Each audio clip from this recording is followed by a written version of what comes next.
Thank you for the introduction, Nathaniel, and with that we will jump right into bringing the power of mentorship to cartography. And don't panic, all these links are in the Slack, so if you miss it here, check the links. In January, NACIS launched a members-only mentorship program connecting early career cartographers with experienced professionals. We will briefly review the NACIS Mentor Program, then share the benefits gained by participating in mentorship. Some experiences from 2023 participants and a bit of survey data will be shared. Then we'll discuss some enhancements planned as a direct result of participant feedback. Finally, we'll highlight best practices for an effective mentor or mentee in any professional setting. In the Mentor Program, we asked participants to commit to 6 months from March until August.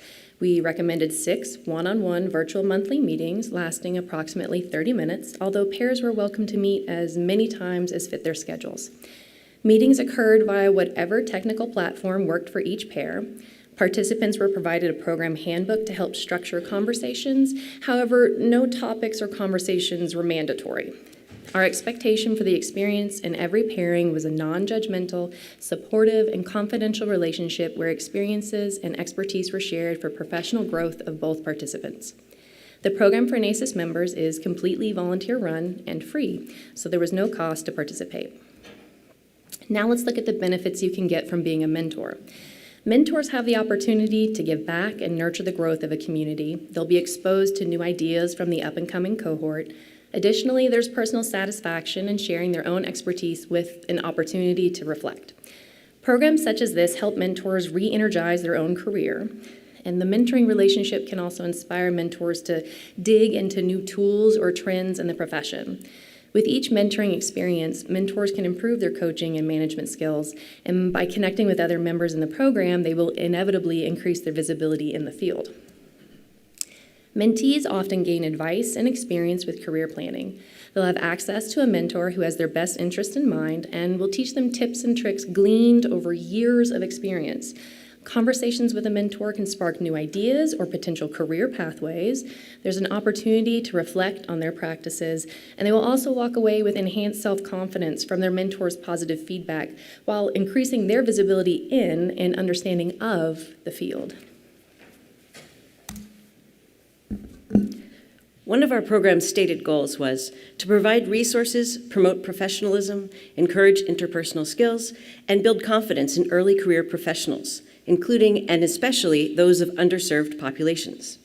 In the intake form, we offered our participants the chance to self-identify, and the group of mentees contained these members of underserved groups. There may have been more, this is just the number that offered us the information. Also, some mentees reported more than one identity. Let's evaluate how the program unfolded for our participants this year.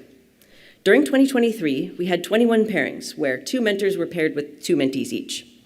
Of our 19 mentors, 14 responded to the end program survey. And of our 21 mentees, 10 responded. I'll share now what we learned from the survey. All participants' words are used with their consent. Out of 14 mentors, 8 said they felt comfortable in their pairing and noted personal growth from the experience. Here are a few responses we received from mentors regarding their pairings.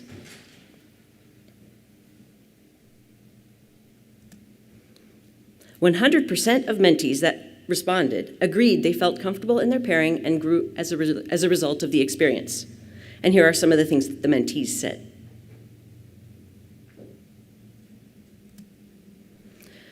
When asked why they would recommend the NACIS Mentor Program, one mentor responded, "This program is well organized, expectations are clear, and it's the right length and commitment level. And even though it was only 6 months, we were able to really connect and get into conversations with depth." To the same question, one mentee said, "Being a newbie in any field can be daunting, but cartography seems especially so, since it's relatively small. Having a mentor already firmly established in the field has been a nice in. My mentor is the reason I felt comfortable applying to talk at NACIS." Our survey respondents validated that we set up the program with the right recommended parameters. The majority expressed satisfaction with the 6-month duration, although a few, primarily mentees, indicated a desire for a longer program. Most pairs met for between half an hour to an hour on average, and the majority of pairs met 5 or more times.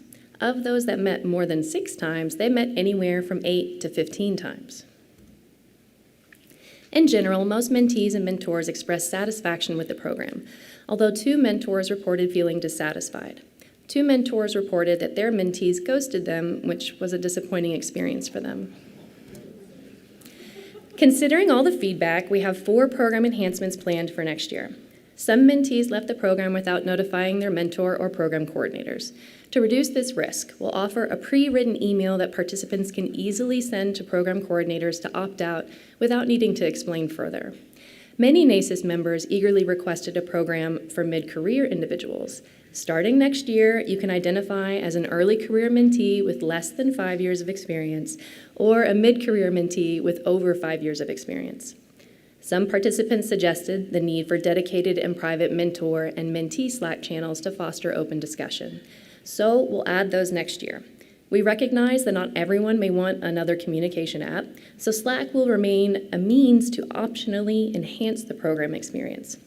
Mentors and mentees alike requested a program kickoff meeting for community building. So next year, we'll also host a virtual meeting in March to introduce the program, share introductions, and answer initial questions. Now that we've delved into the data, let's shift our focus to the key attributes that contribute to the success of participants in any mentoring program. First, we'll start with the guidelines that we established at the start of this year's program. For all participants, establish open and honest communication while maintaining confidentiality, prioritize communication and be responsive to messages, and always behave professionally. Successful mentors should initiate first contact and schedule meetings, taking into consideration the mentee's availability. They should be a good listener, positive, enthusiastic, and supportive. And be sure to budget adequate time for their mentoring meetings. Mentors share their professional and organizational knowledge and experience while serving as a sounding board and guide for career-focused conversations. A successful mentee gives schedule input to the mentor, attends meetings, and provides notice of schedule conflicts. They should respect the mentor's time. Mentees are responsible for preparing a topic to discuss at each meeting and should be open-minded and receptive to guidance and constructive feedback. And finally, mentees should share relevant skills and goals or professional development plans they may have. We'll end by sharing advice from this year's participants on how to get the most out of a mentoring relationship. From mentors, assure the mentee that they have the ability to meet their challenges and be a patient and respectful witness to their process.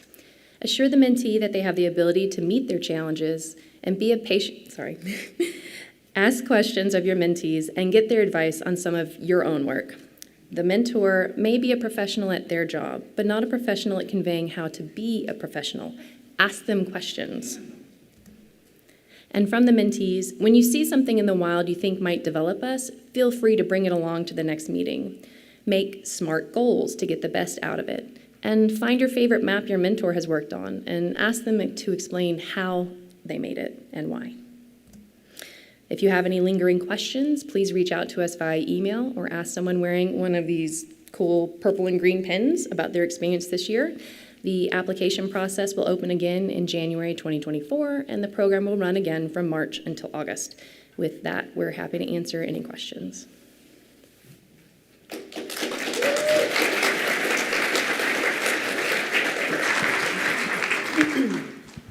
Hi, Vanessa, she, her. This is really awesome. I'm so glad that this happened. I have 2 questions actually. How can people sign up? And the second one is more of a nuanced question, is how are people defining professional behavior? Because I think that is inherently related to a lot of DI discussions, and I would love to hear what that sounds like. Yes. So on NACIS initiatives, isn't that the tab on the website? So on NACIS website, there's the NACIS initiatives tab, and you would go down and it'll say mentor program, and that is where we are housing all of the application links, and that's where it was this past year as well. And within the program itself, there was previously a YouTube video, which is one of the ones you can watch that's referenced up there. We define it as following the code of ethics for NACIS. So now that we have even more defined code of ethics, we're a little more specific on what is considered professional. And it's not open right now to apply. We'll open it and send out an email and such in January.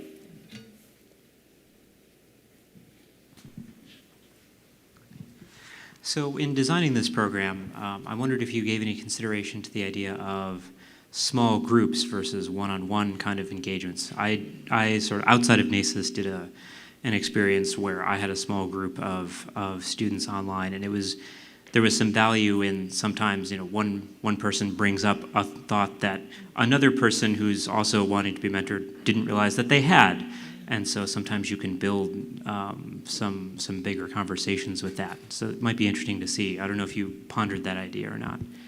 Initially, we had not, but I really do like this concept because I too have benefited from smaller groups where I would work with a mentor and another mentee in the program with me would communicate, and it'd be an idea I hadn't thought about, and my mentor had not either. So, well, note that. Thank you.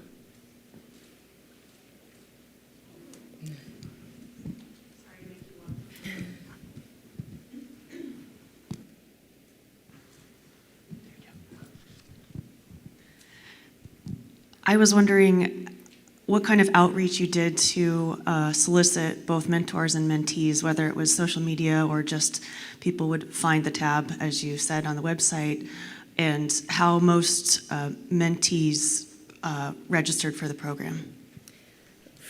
From what we did this past year, we sent out information in our newsletter through all the members that were a part of NACIS. There was Twitter as well, post, and I believe a post on Slack. So we tried to meet our members in the different areas in which they were as far as socially. And then as far as mentors go, as the mentees were applying and we were seeing some of the varying interests that they had, some mentors had applied as well, but then when we saw we didn't quite have as many mentors as our number of mentees, we started looking at different interests and past presentations that some folks and members have presented on in the past, trying to see, I see that you're very interested in environmental science. I have a mentee who would love a mentor who's looking for environmental science. Would you be interested? So we did send out a few communiques later on to try and recruit some more mentors, because something we have seen is a lot of folks think they have nothing to contribute as a mentor. Why would someone be interested in my boring work? It's not boring. We are all in maps and cartography, and it's all interesting to us. So if you are curious about it, please give a shout, ask a question, or apply for next year. Amazing. Thank you both so much. Let's give a round of applause to Kate and Rebecca. If you have any more questions, make sure to reach out to both of them.